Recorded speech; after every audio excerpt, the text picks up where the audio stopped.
Bonjour et bienvenue à l'émission Chrétien comme Christ. Aujourd'hui, nous allons aborder le thème « Porter la croix ». Alors Christine, tu as un texte à nous lire de Matthieu, je pense. Oui, c'est dans Matthieu chapitre 10. Alors c'est un texte, je le dis à l'avance, c'est pas un des textes préférés de la Bible, mais c'est ce que Jésus a dit. Donc on va reprendre ce texte dans la seconde 21, puis on verra peut-être d'autres traductions. Il dit « Ne croyez pas que je sois venu apporter la paix sur la terre. Je ne suis pas venu apporter la paix, mais l'épée, car je suis venu mettre la division entre l'homme et son père, entre la fille et sa mère, entre la belle-fille et sa belle-mère, et l'on aura pour ennemis les membres de sa famille. Celui qui aime son père ou sa mère plus que moi n'est pas digne de moi, et celui qui aime son fils ou sa fille plus que moi n'est pas digne de moi. Celui qui ne prend pas sa croix et ne me suit pas n'est pas digne de moi. Celui qui conservera sa vie la perdra, et celui qui perdra sa vie à cause de moi la retrouvera. » Alors c'est vrai que quand on lit ça, c'est waouh, on est un petit peu refroidi, mais je pense qu'on va donner des explications sur ce texte.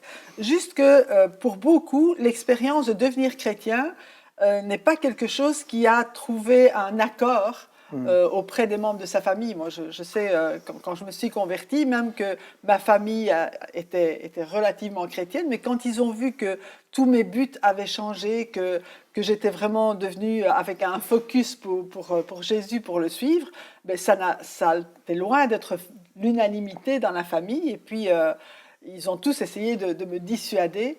Et je crois que c'est quand même l'expérience de beaucoup de personnes. Et c'est là qu'il faut faire un choix et rester ferme. Ouais, c'est vrai que lorsqu'on lit ce texte, en tout cas, on va commencer par la première partie, on a l'impression, si on le lit comme ça littéralement, que Jésus est venu dire en disant « Venez, j'apporte l'épée, on va aller se battre, allez-y, on va se battre contre les membres de sa famille. » Mais c'est pas vraiment ça que ça veut dire. Le texte non, ici, pas du tout ça, non. c'est plutôt lorsque Jésus arrive, le fait qu'il soit là, va amener à un conflit, mais c'est pas lui qui dit prenez l'épée et battez-vous. Non, tout à fait. Contre votre famille. Et même le fait que notre vie devient différente à cause que Christ est en nous, fait que ça réveille chez d'autres personnes de notre famille ou de notre entourage un point d'interrogation, une inquiétude, où ils se disent mais qu'est-ce qui lui prend ? Qu'est-ce qu'il fait? C'est quoi son histoire?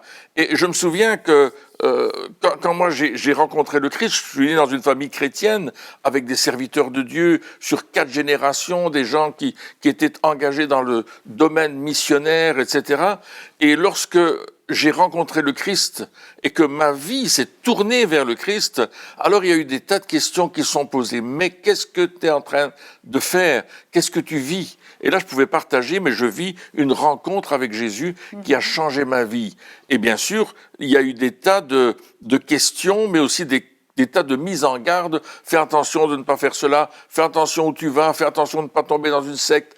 Alors que j'étais déjà dans un environnement, je veux dire, protestant, évangélique. Mais malgré cela, ma famille qui était protestante, qui était engagée avec Dieu, s'est posé des tas de questions. Qu'est-ce qu'il va devenir? Qu'est-ce qu'il va faire? C'est parce que ta vie a changé quelque part. Oui. Elle était devenue plus radicale par rapport à la foi et par rapport à le fait. Voilà, c'était pas juste je suis chrétien, donc j'ai ce titre d'être chrétien, mais c'est plutôt je veux vivre ma vie comme Jésus la vit. Et donc ce que ça amène, si on résume un peu, c'est que ça va déranger. Quand Jésus il dit ne croyez pas que je suis quand ma venue va apporter la paix et le calme, c'est-à-dire que ne croyez pas que lorsque vous allez venir à moi, ça dérangera personne, tout le monde sera content. Et quelque part, c'est ça. C'est qu'il y a certaines religions, ça ne dérange pas que les autres aient cette religion-là, parce que finalement, ils sont zen. Ça ne dérange personne. Ça dérange personne. Et Jésus dit, mais ne croyez pas que c'est ça qui va se passer. Lorsque vous allez vous donner à moi, lorsque vous allez vivre pour moi, ça va amener ma venue, va amener la division, ma venue va amener quelque part, si on peut dire l'épée, c'est-à-dire qu'il y aura bataille, il y aura conflit. Et il y a plein de gens aujourd'hui qui, lorsqu'ils donnent leur vie, donc si par exemple un musulman donne sa vie à Jésus, s'il est dans une famille musulmane qui sont radicales, c'est-à-dire eh bien, il y a un vrai conflit et des fois il y a même des dangers de mort qui sont là aujourd'hui encore. C'est pour ça que les chrétiens sont persécutés et c'est ça finalement que ça amène. On parle pas d'une bataille où c'est nous qui devons nous prendre l'épée physiquement et se battre contre les gens, mais on a utilisé ces passages pour les croisades, pour se battre au nom de Dieu, quelque part. Hein. Mais c'est là que c'était faux. Mais il va y avoir un conflit. Donc, ce qu'on veut dire, je pense que c'est ne vous faites pas d'illusions. Les gens, ils vont pas être d'accord avec vous. Oui, parce qu'on va à contre-courant. On va à contre-courant. Absolument, et même vos amis qui sont des bons amis, ils vont pas comprendre. Il va y avoir un conflit, il va y avoir quelque chose. Donc Jésus dit, je vous préviens quelque part, c'est ça. Et il nous dit aussi, dans ces cas-là, mais restez fermes. Là, on a encore le choix de dire, est-ce qu'on va plier et est-ce qu'on va dire, ok, je vais quand même faire plaisir à ma famille ou à mes amis parce que je veux pas les perdre, ou bien est-ce qu'on va rester ferme? Et c'est là que Jésus dit, celui qui aime son père ou sa mère plus que moi n'est pas digne de moi, et celui qui aime son fils ou sa fille plus que moi n'est pas digne de moi. Donc, fais un choix, ou bien tu suis Jésus, ou bien tu te plies aux exigences de ta famille, de tes proches. Et puis, dans d'autres versions, il ne dit pas « n'est pas digne de moi ». Parce que ça, c'est aussi extrême. Enfin, des fois, il y a des traductions qui sont... Ici, il dit « n'est pas fait pour être un disciple ». Oui. Et ça, parce que quelque part, on peut dire, ok, moi j'aime bien Jésus. Parce qu'en fait, personne n'est digne de lui en réalité. Voilà, exactement. Mais là, ici, ça veut dire que tu n'es pas encore prêt pour devenir un disciple qui va faire ce que Jésus fait, qui va être... Et quelque part, c'est lorsqu'on devient chrétien, moi je sais, enfin on l'a tous entendu, on a entendu des appels à la conversion qui disaient « donne ta vie à Jésus ». Tout ira bien, tu vas voir, tous tes problèmes, ils seront résolus, tu vas voir que... Alors que c'est non, c'est donne ta vie à Jésus. Des roses sans épines. tu vas souffrir. Déjà, il faut mourir à soi-même, donc déjà, ça fait mal. Hein, on en a déjà longuement discuté. On en a parlé. Ensuite, dans ce thème-là. Ensuite, il faut aussi mourir à ce que les autres attendent de nous, c'est-à-dire que, voilà, donc c'est là que ça amène des conflits et ce genre de choses. Et ensuite, il faut faire aussi le choix d'aller là où on n'a pas envie d'aller, de faire ce qu'on n'a pas envie de faire. Donc, quelque part, on peut se dire, si on regarde ça comme ça, on se dit, waouh, c'est trop difficile de devenir un disciple. Mais c'est vrai qu'il y a un prix, mais en même temps, il y a une telle récompense derrière, il y a une telle joie à le faire, que le prix, finalement, paraît petit lorsque on commence à le faire. C'est-à-dire que, en fait, pour moi, c'est un petit peu comme une barrière qui dit attention, danger. Si tu passes la ligne là, ça va, c'est plus toi qui contrôle. Un petit peu comme ceux qui ont vu le film Matrix, hein, la petite pilule bleue et la petite pilule rouge au début du film. Hein. Oui, je sais, c'est pas. Mais certains se reconnaîtront et ils disent, et il lui dit, mais si tu prends celle-là, tu vas souffrir, ça va faire mal, mais tu vas accomplir ta destinée. Et si tu prends l'autre, tu continueras ta vie comme avant, finalement, et tu vas tout oublier. Voilà. Ah oui, tu vois. Et donc, il a pris celle qui fait mal. Mais c'est un petit peu comme un avertissement en disant, est-ce que tu es sûr que tu veux aller jusqu'au bout? Je veux pas faire une publicité mensongère. Ça va être super, mais il y a un prix. Oui, et on voit l'exemple des disciples. Jésus rencontre les disciples, les futurs disciples en train de réparer leur filet, et puis il leur dit, venez, suivez-moi. Ils vont laisser leur filet, ils vont laisser leur père, ils vont laisser leur famille, et ils vont suivre Jésus, et ils vont rester avec lui pendant 3 ans et demi. Et puis, et bien sûr, après encore, mais je veux dire, jusqu'à ce que Jésus s'en aille au ciel, ils vont rester avec lui, et ça va pas être chose facile, parce que quand on regarde la vie de Jésus, on voit que bien des fois, il a été menacé de mort. Bien des fois, notamment dans sa propre ville, on a voulu le jeter en bas de la muraille parce qu'il disait ces choses d'Ésaïe se sont accomplies aujourd'hui. Et puis ils ont dit, mais tu te prends pour qui? Allez, hop, on va le trucider. Mais les disciples étaient avec lui. Ils ont vécu ça aussi. Ils ont été dans la même situation. Quand on menaçait Jésus, on menaçait les disciples. Et on le voit lorsque que Jésus est arrêté et amené au prétoire, etc., et que Pierre le suit, on dit, toi, tu étais avec eux, ouais, toi, je te reconnais. Et Pierre a dû se renier lui-même en disant, non, moi, je ne connais pas cet homme, parce qu'il savait ce qu'il encourait. Et il aurait pu être battu également. Donc, il y a cet engagement, quand on suit Jésus-Christ, on va le suivre dans le chemin où il va marcher, mais ça va, comme tu disais, ça ne plaît pas à tout le monde. Hein? Tout le monde ne va pas être heureux de nous voir changer et c'est de normal, vie. Et c'est normal, on ne doit pas s'attendre à ce que tout le monde soit d'accord avec nous. Non, parce qu'il y a le choix, il reste le libre choix. Et puis Jésus disait aussi, mais s'ils ont accueilli ma parole, ils accueilleront aussi la vôtre. Mais s'ils n'ont pas accueilli ma parole, ils n'accueilleront pas non plus la vôtre. Absolument, oui. Ça veut dire que les réactions que Jésus a suscitées quand il était sur la terre, eh bien, les disciples vont susciter les mêmes réactions. Et c'est pour ça qu'il va y avoir ce conflit entre ceux qui disent oui à Jésus et ceux qui disent non. Oui, c'est ça, il parle ici de... En fait, on parle de perdre pour gagner. Oui. C'est-à-dire que les disciples, ils ont tout lâché, ils ont tout perdu, ils ont tout arrêté, ils n'avaient plus rien. Ils étaient, voilà, c'était pour une cause plus grande, pour quelque chose qui a plus d'importance. Et quelque part, des fois, on est là, et je pense que le problème, il est là, c'est qu'on veut du gagnant-gagnant. C'est-à-dire que on veut la vie éternelle, on veut suivre Jésus, mais on refuse de perdre tous les avantages qu'on a, on refuse de perdre notre style de vie, on refuse et ça peut pas fonctionner. Et Jésus a prévenu, il l'a dit avant, il dit oui, tu peux me suivre, bien sûr, je veux que tu me suives. Est-ce que c'est le désir de Jésus, c'est qu'on le suive, mais en même temps, il dit, mais tu peux pas tout garder et me suivre, comme il disait au jeune homme riche, il disait, si tu veux faire accomplir la loi, etc., eh bien, va, vends tout ce que tu as, donne-le aux pauvres, et puis suis-moi. Et là, le jeune homme riche, il a dit, mais je ne peux pas faire ça. Pourquoi ? Parce que ses richesses avaient plus de valeur que l'appel. C'est ça, que le Seigneur lui-même. Et finalement, il a tout perdu. Quelle valeur a l'appel de Dieu dans notre vie ? Et où est notre sécurité ? Exactement. Et où est notre confiance ? Est-ce qu'on met notre confiance dans notre richesse ou dans notre position ou dans nos relations ou dans notre réputation ? Ou est-ce qu'on met notre confiance dans le Seigneur en sachant que lui, il a un plan pour notre vie, mais un plan qui nous conduit dans la vie éternelle ? Oui. Et moi, je pense que j'ai une image devant les yeux, c'est la croix qui est plantée et c'est une frontière. Il y a avant la croix et il y a après la croix. Tu vas porter la croix. Jésus dit de porter la croix.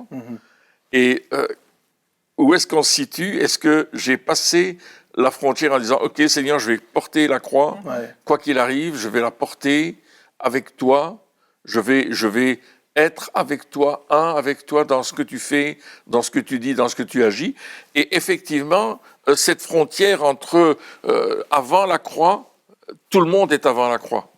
Le monde entier est avant la croix. Mais si on est disciple, on a passé de l'autre côté et on porte cette croix. Il est clair que là, on a décidé d'être marqué par la croix et d'avancer dans un chemin qui ne va pas être un chemin évident, mais avec une telle joie, un tel bonheur de faire ce que Dieu nous demande, de faire ce qui lui plaît. Finalement, il y a 3 phases. Il y a ce cheminement vers la croix, le cheminement. Puis après, on découvre la croix. On arrive à la croix et c'est là qu'on découvre qu'on est justifié, pardonné, lavé des péchés. On découvre la croix.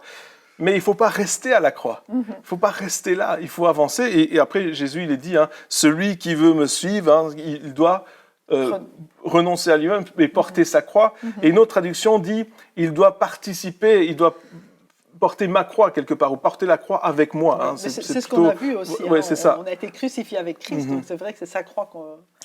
Et donc il y a ce fardeau quelque part. Il y a, lorsque Jésus dit porter sa croix, alors c'était pas une croix en papier, c'était pas une croix, c'était pas imaginaire. C'était pas du cinéma. Non. Lorsque Jésus a porté sa croix, il a vraiment porté un fardeau qui était lourd et lourd de sens aussi, c'est-à-dire quand Jésus portait la croix, c'était intéressant parce que il portait pas juste la croix, il portait aussi tout ce que la croix allait provoquer, tout ce que ça allait attirer. Et au fait, lorsque on choisit de porter la croix avec Jésus, quelque part, on participe à l'avancée du royaume de Dieu sur la terre. C'est pas simplement le fait de dire je vais souffrir, je vais être un martyr, c'est pas ça. Non, c'est de dire oui, bien sûr que il y a des souffrances, mais ces souffrances-là vont porter du fruit. Exactement. Exactement. C'est ça qui est très important. C'est de savoir que on se charge, dans l'autre passage de Marc 8, il dit il faut se charger de sa croix. Donc c'est pas, j'ai souvent entendu dire je porte ma croix parce que c'est mon mari, c'est ma croix, etc. C'est pas ça du tout. Ça n'a rien à voir. C'est une croix volontaire. Je veux dire, on décide, oui, je veux me charger de cette croix parce que justement, je suis prête à œuvrer avec Jésus et Jésus en moi pour que le royaume de Dieu avance. Absolument, oui. C'est vraiment dans ce sens. Je vais partager la croix avec Jésus. Porter, comme tu disais, quand c'est un membre de sa famille ou voilà des problèmes, je porte ma croix. Ça n'a rien à voir. Alors si c'est ça ta croix, tu la portes pour rien, parce que c'est pas ça la croix. Ici, Jésus parle bien de partager la croix avec nous et de marcher dans ces traces de pas, c'est-à-dire le suivre quelque part. Et lorsqu'on suit Jésus, eh bien, on ne va pas là où nous on a décidé d'aller. On va là où lui décide. C'est pour ça qu'il dit, mais si tu veux, tu partages cette croix, tu me suis, parce que si tu veux garder ta vie, tu la perdras, et si tu es prêt à perdre ta vie, alors tu la gagneras. Et c'est ce qu'on disait tout à l'heure, être prêt à perdre pour gagner, être prêt à tout laisser, parce que finalement, lorsqu'on laisse tout, lorsqu'on abandonne tout, on a l'air comme ça, parce que de l'extérieur, ça a l'air, mais vous êtes fous. De l'extérieur, ça a l'air, mais vous êtes des martyrs, vous aimez bien souffrir, vous aimez bien... Mais c'est pas ça du tout. On est totalement à l'opposé de cela. Oui. Ça veut dire qu'il y a bien plus de bonheur à laisser tout à Jésus et de le suivre que de ne pas le faire. Ce que j'aimerais dire, c'est que le fardeau réel de Jésus, c'est de sauver le monde. C'est de nous sauver du péché et des conséquences du péché, c'est-à-dire de l'enfer. Et le fardeau de Jésus, lorsqu'il va mourir à la croix, la Bible nous dit qu'il a vaincu les dominations et les autorités spirituelles qui tenaient l'homme prisonnier. Il nous a donc libérés de cette contrainte pour qu'on soit capable de choisir de le suivre. Et qu'on soit capable de vivre avec lui. Et son fardeau, c'est de sauver le monde qui n'a pas encore été sauvé, le monde qui n'existait pas encore, les gens qui n'étaient pas encore nés. Christ avait ce fardeau de les sauver déjà. Et quand nous portons la croix de Christ, nous portons le même fardeau de sauver le monde, de sauver l'humanité et de leur faire comprendre qu'il y a un prix qui a été payé pour eux, afin que leur vie soit libérée du péché et des puissances ténébreuses, occultes, qui veulent les maintenir prisonniers sous un joug. Jésus a porté le joug. Donc, quand nous disons on va porter la croix du Christ, le but ultime de cela, c'est de sauver l'humanité. Oui, puis ce qui est vraiment très intéressant, c'est que lorsque Jésus il dit vous portez la croix avec moi, je ne sais pas si... Alors, on a déjà tous, j'imagine, quand des fois on porte des meubles qui sont lourds ou des choses comme ça, et quand c'est comme ça, qu'est-ce qu'on fait ? On se met à plusieurs pour porter ensemble les trucs.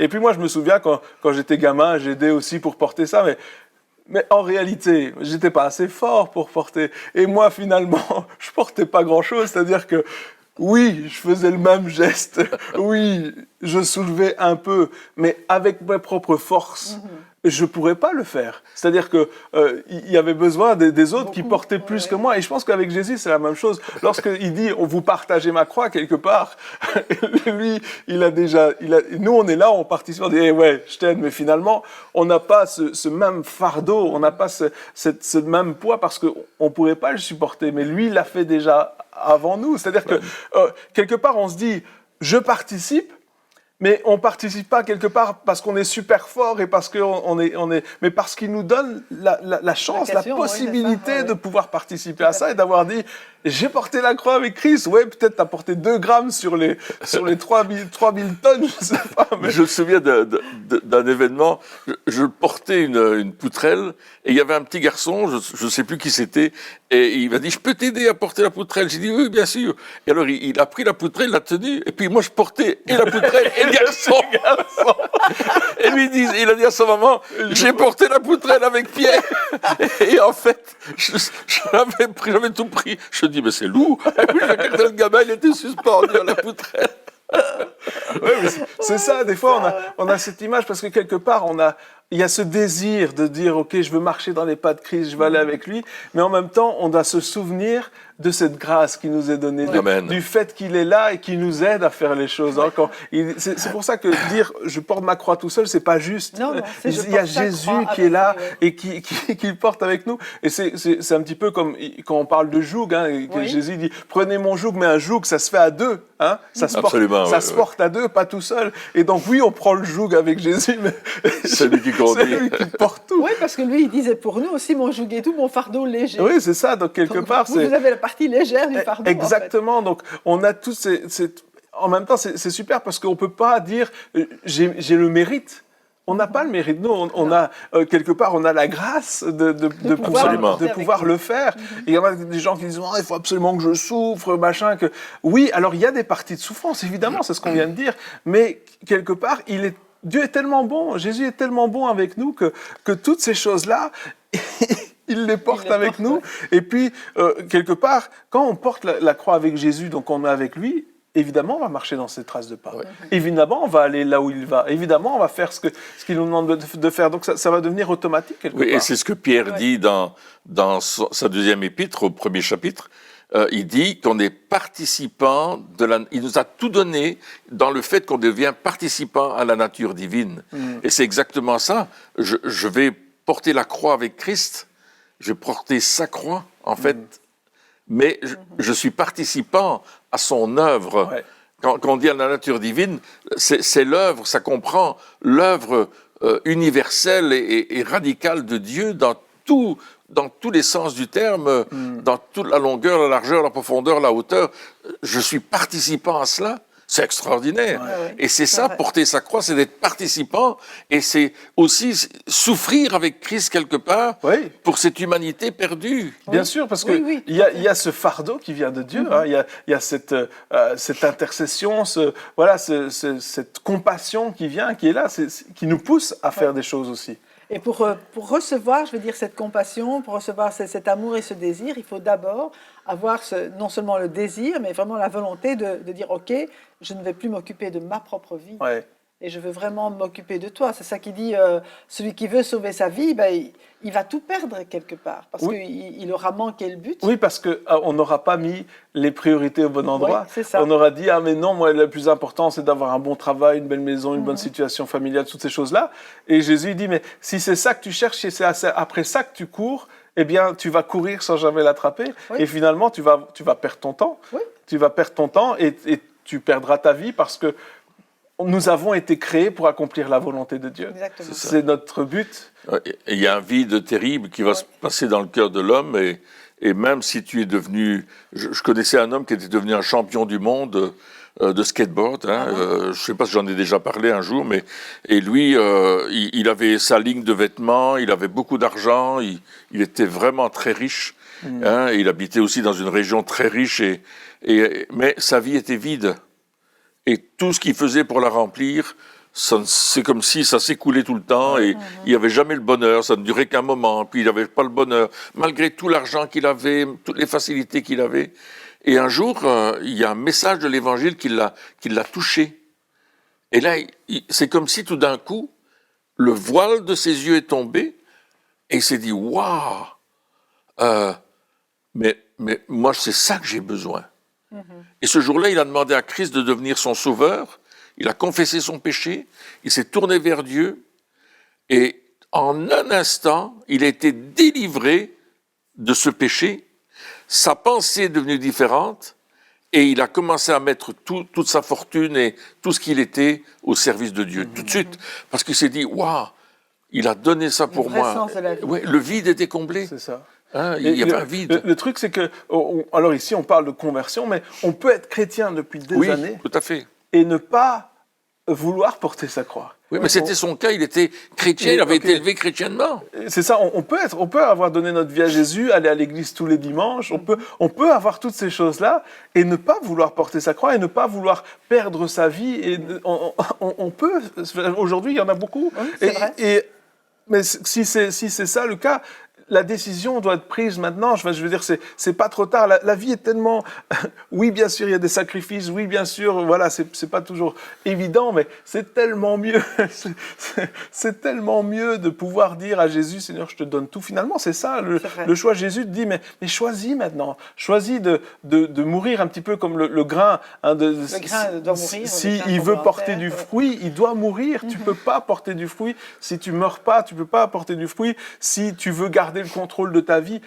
Tu auras le titre de chrétien, tu seras sûrement bien considéré par tout le monde, tu seras, voilà, mais tu vas pas porter du fruit, tu vas pas accomplir ce que Dieu a pour toi. Ouais. Et finalement, le plus important dans notre vie, c'est d'accomplir la volonté de Dieu. Si on ne le fait pas, la vie n'a pas de sens. Non, et puis on l'a perdu en fait. Ouais. Si on ne le fait pas, on l'a perdu. Oui, c'est ce que Jésus dit. Hein, ouais. C'est pourquoi nous sommes sur terre. Ouais. Absolument. Parce que Dieu, c'est vrai qu'il a un but, mais un but, c'est vrai qu'on doit perdre nos propres ambitions, ce que nous, on voulait, on désirait, mais on le laisse au pied du Seigneur, sachant que lui, il a beaucoup mieux. Et il a des choses qui sont préparées pour nous. Oui, et des choses merveilleuses. Ouais. Moi, je me souviendrai toute ma vie, sûrement je l'ai déjà raconté, mais cette dame qui est venue, une dame d'un certain âge, qui est venue dans mon bureau quand j'étais pasteur, et elle vient, et elle est là, elle me dit, mais j'ai gâché ma vie. C'était ces paroles, j'ai perdu ma vie. C'était la première fois que je voyais quelqu'un qui disait ces paroles-là, qu'il perdra sa vie, qui me le disait en face.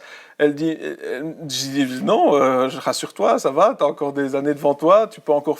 Elle dit non, tu comprends pas, à 20 ans, j'ai eu l'appel de Dieu sur ma vie, j'ai dit à Dieu, non, je vais faire ça plus tard, d'abord il faut que je me marie, etc. Quand je serai marié, que j'aurai un bon travail, je te suivrai. Et puis, quelques années plus tard, de nouveau, l'appel de Dieu est revenu, et là, elle dit non, j'ai pas le temps, il y a les enfants, je dois m'occuper de mon mari, plus tard, je te suivrai. Puis, quand elle a eu 40, 50 ans, l'appel est devenu à nouveau, elle dit, mais non, maintenant, il y a les petits-enfants, plus tard, je te suivrai. Puis, elle est arrivée à cet âge assez avancé, et elle était là, mais elle avait un regret terrible. Ouais. Et je me souviens que quand elle a quitté mon bureau, j'ai fait cette prière, j'ai dit, Seigneur, je prie que jamais je ne dise ça, que jamais je ne dise cette phrase, que j'ai raté ma vie. Je veux faire ta volonté maintenant. Tout ce que tu me demandes de faire, je veux le faire. Parce que le remords qu'elle avait, les regrets qu'elle avait étaient tellement forts que c'était encore, juste à en parler, je sens encore, c'était tellement fort que je me suis dit, je veux pas dire ça plus tard. Et je pense que des fois, on aura toujours des excuses pour pas suivre Dieu. On aura toujours des excuses pour dire non, je vais faire ça plus tard. Il y en aura toujours. Il y a toujours des bonnes raisons de pas le faire, de pas prendre ce choix. Ouais. Mais ce choix est tellement primordial pour chacun. On choisit de donner sa vie à Jésus, mais après, il faut choisir de suivre Jésus. Et ce choix-là, on peut le faire. C'est pas demain, c'est maintenant. C'est dans ce moment. On choisit de le faire. Et comme on le disait, Jésus nous aide, il porte avec nous, il nous aide pas à pas. Ça va pas être quelque chose d'infaisable. Ça va être faisable parce que Jésus est celui qui nous aide à porter la croix avec lui. Absolument. Eh bien, chers amis, merci de nous avoir suivis encore pour cette émission. Et on se retrouve très bientôt pour la suite. Au revoir.